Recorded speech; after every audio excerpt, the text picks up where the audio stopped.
GameSalad Groundhog Day.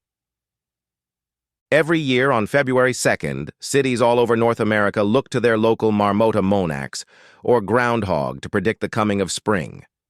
Legend has it that if a groundhog sees their shadow, then winter will last another 6 weeks.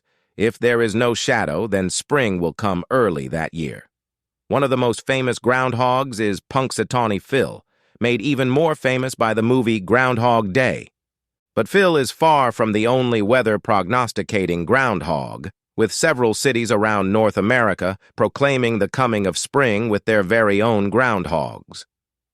If we could find a source listing all of these groundhogs and their predictions, we could have a little fun hooking that data into GameSalad.